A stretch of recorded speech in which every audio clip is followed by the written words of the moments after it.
RCR, la red que comunica y une al Perú.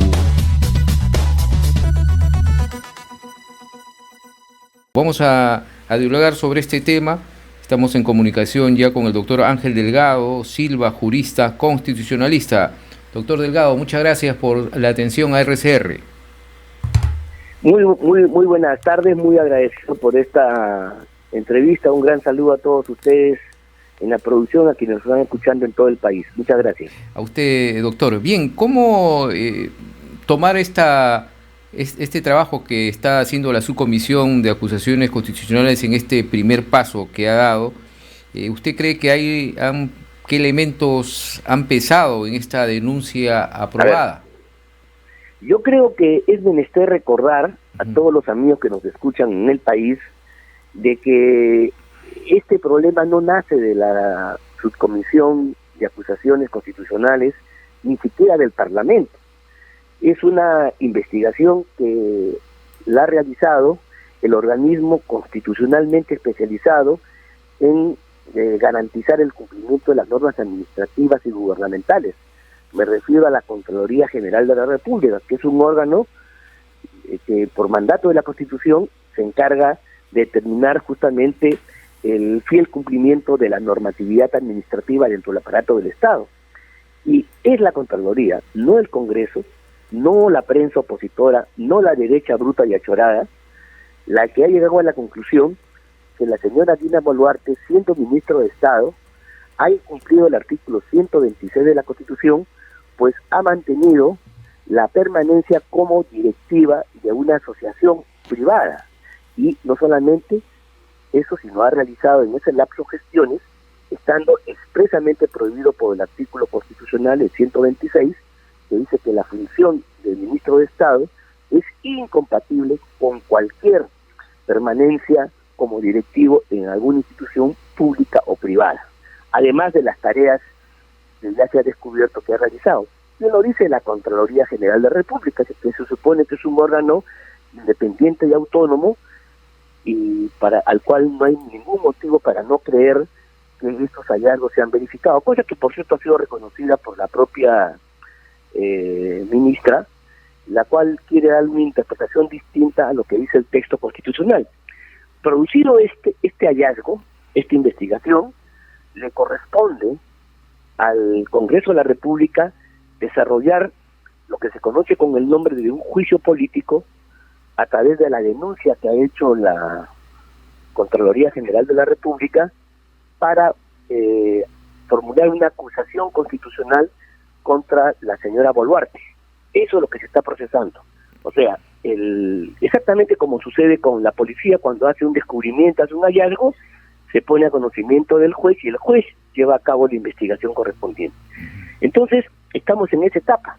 No es el Congreso, sino es la Contraloría la que ha determinado la inconducta, la infracción constitucional de la señora Boluarte, y es el Congreso el que tiene que aplicar, desarrollar, analizar esta denuncia, escuchar a la otra parte, por cierto, y luego tomar una conclusión y ver si acusa constitucionalmente a Dina Boluarte, lo cual implicaría la destitución del cargo de ministra y la inhabilitación por un tiempo que va de 1 año hasta los 10 años según la gravedad de la falta. Eso es el proceso que nos encontramos. Así es, doctor Delgado, pero hemos escuchado al doctor Otárola, que es abogado de la señora Boluarte, argumentando, ¿no?, en las entrevistas que ha dado también a los medios de comunicación, que el Congreso es quien busca sacarle la vuelta, dice, a estos actos de regularización, y incluso está dudando de la Contraloría General de la República de pretender forzar una infracción constitucional y lograr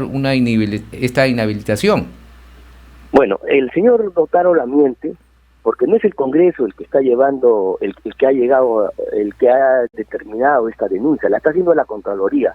Bueno, que el señor Otárola cuestione, critique, ataque a la Contraloría, pero no tiene por qué hacerlo el Congreso, que esto tiene que cumplir su función. Cuando hay la denuncia de una irregularidad, la autoridad competente, en este caso el Congreso, tiene que procesarla, tiene que llevarla a cabo. Aquí no hay ningún golpismo ni nada por el estilo, porque ni siquiera se puede decir que esta denuncia ha nacido del seno de los congresistas. viene de afuera, viene de la Contraloría. Y por otro lado, lo que hace Otárola no es negar los hechos, sino decir que eran actos de conmemoración, eran actos que digamos eran actos confirmatorios. Pero la verdad es que al día siguiente que la señora fue nombrada ministro de Estado, ella tenía que renunciar a la presidencia de la Asociación de Apurímac y a la vicepresidencia de la Asociación de los centros de los clubes departamentales de todo el país. Ella tenía que renunciar, ella no podía mantener. Es exactamente lo que sucede con los empresarios que tienen acciones en determinadas empresas. Para ser ministro de Estado tiene que renunciar a estas acciones, tiene que transferirlas a alguien, porque es incompatible el tener acciones en empresas que contratan con el Estado y ser ministro. Exactamente igual. Ella entonces, por mandato del artículo constitucional, no podía ser directiva de ninguna otra institución, de ningún club departamental, porque el artículo de la Constitución dice de cualquier institución pública y privada sin ninguna distinción. Entonces, eso es lo que no ha hecho la señora Boluarte en una angurria de querer acaparar cargos. Ella tenía que dejar el cargo de presidenta del Club Apurímac, de vicepresidenta de los clubes departamentales, y nada de eso hubiera sucedido probablemente. Pero ella se ha mantenido en el cargo, ella ha pedido simplemente licencia, es lo que dice, ha mandado una nota posterior, pero ha seguido haciendo un conjunto de acciones hasta comienzos del presente año, lo cual revela que nunca dejó de ser directiva del Club Apurímac y nunca dejó de ser directiva de la Federación de los Clubes Departamentales del Perú. Entonces, doctor, dentro de su conocimiento como constitucionalista, se está trabajando dentro de este marco constitucional y no como Totalmente. Eso es una transgresión objetiva de la norma constitucional, es una infracción constitucional objetiva, que no requiere interpretación.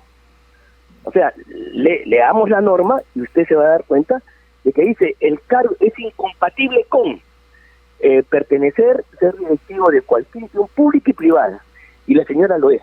Pero no solamente, ella dice, no, yo he pedido licencia. Mira, para los empresarios que tienen acciones, no dicen, yo voy a pedir licencia a la empresa. No, tienes que renunciar, tienes que transferir tus acciones para que no haya incompatibilidad entre el cargo ministerial y el rol empresarial que podía tener un ministro de Estado. Ahora, doctor, ese es todo un proceso, pues, ¿no? Porque ya una vez aprobado por la subcomisión va a pasar por otros trámites para que llegue al Pleno. Sí, es un trámite relativamente corto, ya ha sido aprobado la procedencia, ya se va a iniciar el proceso en sí.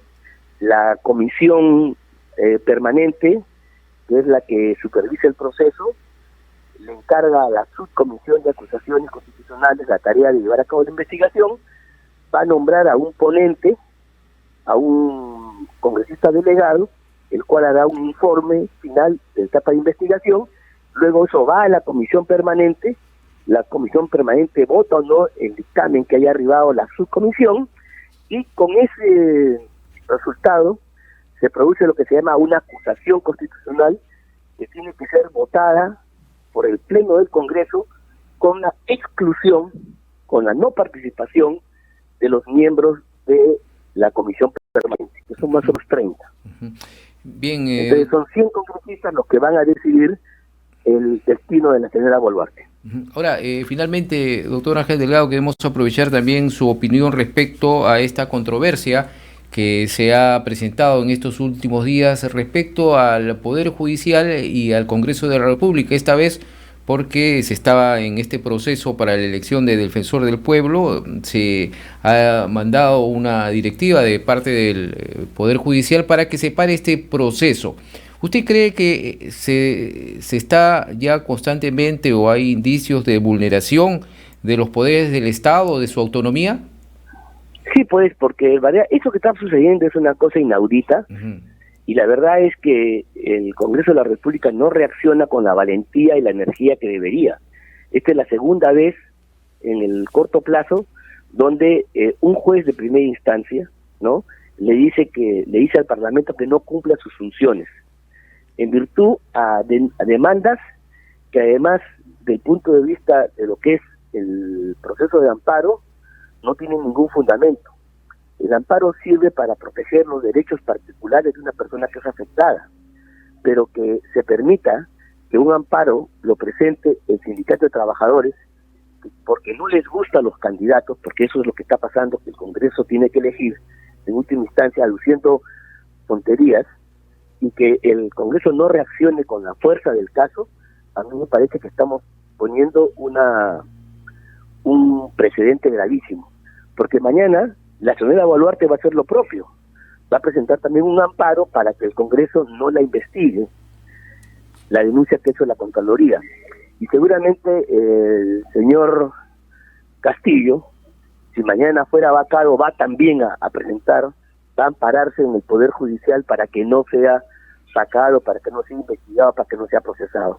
Entonces, de esta manera, entonces, estamos rompiendo la separación de poderes, y esto es exactamente igual como si el Congreso de la República, mediante una ley y una resolución, interfiriera en las sentencias que tiene que dictar el Poder Judicial. La separación de poderes es de uno y otro lado. Así es. Y entonces no se puede permitir que el Poder Judicial o los jueces determinen lo que tiene que hacer una instancia autónoma e independiente como es el Poder Legislativo. ¿Qué debería hacer el Congreso, a lo que doctor? se llama el gobierno de los jueces, que es una desviación terrible de naturaleza totalmente antidemocrática. ¿Qué debería hacer el Congreso, como usted ha dicho que no tiene la valentía? Mira, yo creo que el Congreso creo que se ha allanado y van a cambiar la comisión, no sé. La verdad que me da vergüenza lo que el Congreso hace, porque no se defiende como corresponde. El Congreso debió mandar a rodar.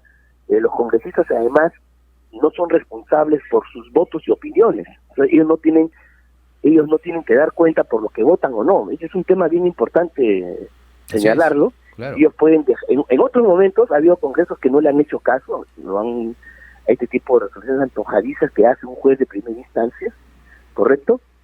Y por otro lado, yo creo que se debió llamar a la presidenta de la Corte Suprema de la República como responsable político del poder judicial, para que dé cuenta, para que informe por qué el Poder Judicial está actuando de esta manera, interfiriendo en la soberanía del Parlamento Nacional, rompiendo el principio de separación de poderes. Más aún, yo diría que se debería procesar a la presidenta del Poder Judicial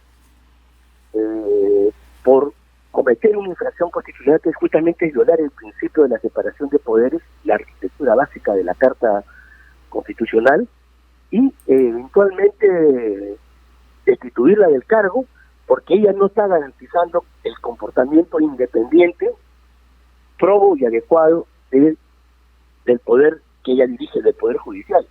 Está permitiendo de alguna u otra manera que los jueces, que si bien tienen autonomía y es verdad, hagan lo que le da la gana, y entonces se presten para maniobras políticas que están absolutamente vedadas dentro del ordenamiento constitucional. Bien, doctor, muchas gracias siempre por su participación aquí, su atención a Enlace Regional. Gracias, muy buenas tardes. Muy agradecido, un fuerte abrazo y hasta cualquier oportunidad. Muchas gracias, doctor. Buenas tardes. RCR, la red que comunica y une al Perú.